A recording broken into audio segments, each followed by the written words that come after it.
I'm not going to talk on computational thinking per se, but show how the ideas of computational thinking can be integrated with the other fields across STEM education. That's the Sydney Harbour Bridge. It's not the city I come from. Just what I planned to have a look at was STEM education perspectives and issues, mathematics and computational thinking, learning innovation, modelling with design, which is what I'll be focusing on, was an example involving designing and creating shoes, an activity I did last year with students, and then a few issues about the future of STEM education. Now I'm just going to show you a few pictures of bridges, because I do love bridges, but I think the bridges, some of the modern bridges that we have really encapsulate STEM education, because they bring in all of the disciplines, including STEM aesthetics as well. This is an example. This is Brisbane. This is called the Coorillpa Bridge, and it was it's the world's largest hybrid tensegrity bridge, where you've got a synergy between balance, tension and compression components that create a light structure which is very strong. Here's some other examples of bridges that I find quite fascinating and creative, representing STEM. You've got the Gateshead Millennium Bridge in the UK, and it's the world's first and only tilting bridge that tilts, and it allows the tilts so boats can go through, and it's quite fascinating. It's been established, I think, in 2000. And that's the Sydney Opera House, and that was inspired when that was first mooted and developed a number of decades ago. People didn't like it; they thought it was just too out there. But the architect was unknown at the time, but he was very creative and he brought in nature. So those sails representing shells and the whole bridge combined is designed for like the peeling. He was inspired by the peeling of an orange. So the Sydney Opera House is one of the icons in Australia.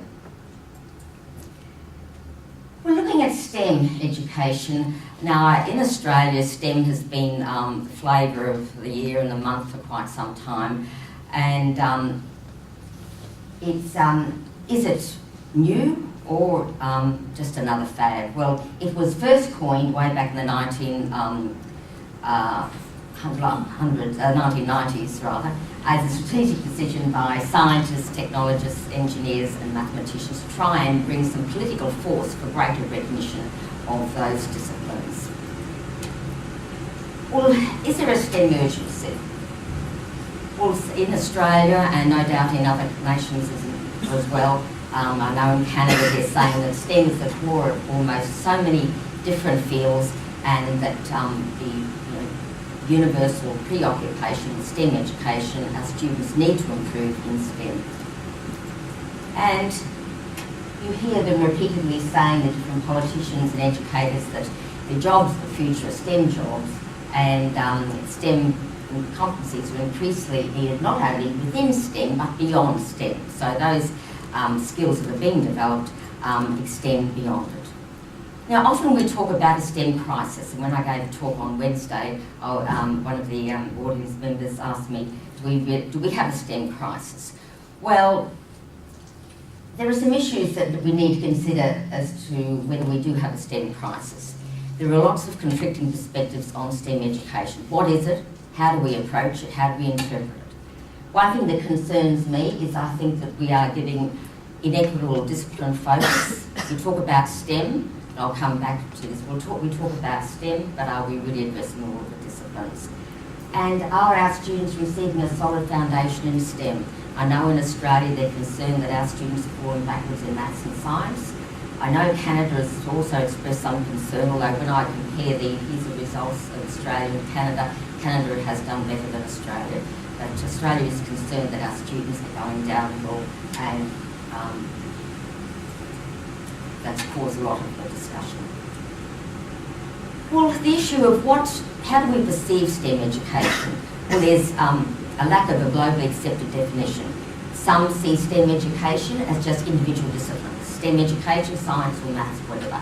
Others see it involving, say, a standalone course, a sequence of courses, or interconnected or integrated programs. Your Canadian document, Some Assembly Required, STEM Skills and Context in Canada's Economic Productivity, highlights STEM education, and also last year, Canada 2067 was released. It was a document released in Ontario. I came across it on the web. It's very interesting, and their concern is advancing STEM education more broadly right up. I know how they came to 2067, but they did. So that is a document that I found very interesting to read, and I'll be drawing upon it. Canada, in that document, they refer to STEM education as purely the disciplines of science, technology, engineering and mathematics knowledge. And they emphasise the importance of contributing to innovation and knowledge generation. And that's what I'm focusing on, innovative learning and the generation of knowledge. Rather than just give students knowledge, let's give them experiences where they can generate their own knowledge. Also highly cited are the generic skills that come from STEM learning. Now, these generic 21st century skills are not just applicable to STEM education, but as you appreciate, they are cut across into all disciplines. So the importance of critical thinking, problem solving, inquiry processes, design processes and teamwork. That's what I've been focusing on, those particular areas. Also in that Canadian document, Some Assembly Required, they highlight, in addition to the previous skills, they highlight leadership, entrepreneur communication, creativity, adaptability and entrepreneurship. Entrepreneurship is really taking off in Australia. I don't know about in Canada, but it's an area that's really being advanced, and I think STEM provides a very nice context for advancing that. STEM education is sometimes seen in terms of multidisciplinary and interdisciplinary. Well, the definition of interdisciplinary STEM is one that Mike Shaughnessy in the US has advanced, saying that STEM education refers to solving problems that draw on concepts and procedures from mathematics and science, supported by engineering design processes and technology. But one thing that's worried me when we talk about STEM education is, are we addressing the disciplines? And it was interesting, before I left I was talking to a colleague who's in science education. His argument was, STEM's only maths, that's all they see STEM education is maths. I said, come off, and I said, no, it's science, because our previous Director of Science in Australia, our Science Minister, was referred to STEM as science. And so, okay, science can cover, covers collectively STEM, but is it just science? Where's technology? Where's mathematics? Where's computational thinking? And importantly, where is the E? Is the E, as it's said, to make the acronym complete? And so what I've been focusing on is mathematics, science education, just aimed to bring in computational thinking and particularly engineering education. Now, the mathematics and computational thinking, which I'm going to learn a lot about this over the next few days, I came across a very nice article from David Weintraub, titled Defining Computational Thinking for Mathematics and Science in Classrooms. And the computational thinking is much broader than simply coding. And so these are my fields. I've also been working in developing young children's, primary school children's statistical skills, statistical reasoning. So this fits in with what I've been doing in a sense of data practices, modelling and simulation, systems thinking, looking at how different components combine, interact to form a more complex whole, and obviously computational problem-solving thinking practice, problem-solving practices. So computational thinking, as we'll discuss over the next few days, is now broadening, but I think somebody on Wednesday at London asked me how do I define computational thinking, and I thought, oh my God, how am I going to define it? But I tend to see it more broadly than just simply coding. And what I've been looking at in my activities, and also in what Jeanette and George have been doing, is learning innovation. And this is just something that I've developed where I look at when you've got STEM competencies, you've got your novice problem solvers and you've also got your routine problem solvers. And we can have students go from novice to routine problem solvers. But that means that they don't really generate much knowledge, and the activities that we give them don't really provide that opportunities to be adaptive problem solvers, that is to generate knowledge and adapt it to new problems. But if we then look at I've got a sort of a corridor there where you've got optimal adaptability corridor, and I look at modelling with design as promoting student skills in being able to develop, adapt and apply their knowledge. But I love George and Jeanette's work, and where they refer to low floors, high ceilings, wide walls and conceptual surprises, and I know that Lisa's referred to that in her session this afternoon, and I think the beauty of it, I know that was Seymour Papert originally, but the beauty of that is that it describes beautifully the types of activities that I've been doing, that you people have been doing here as well, but it explains that the low floors means all students can enter a problem. So we're not just excluding, we're just not excluding students who are classified as poor in maths, because often those students classified as poor in maths really excel when it comes to some of these innovative problems.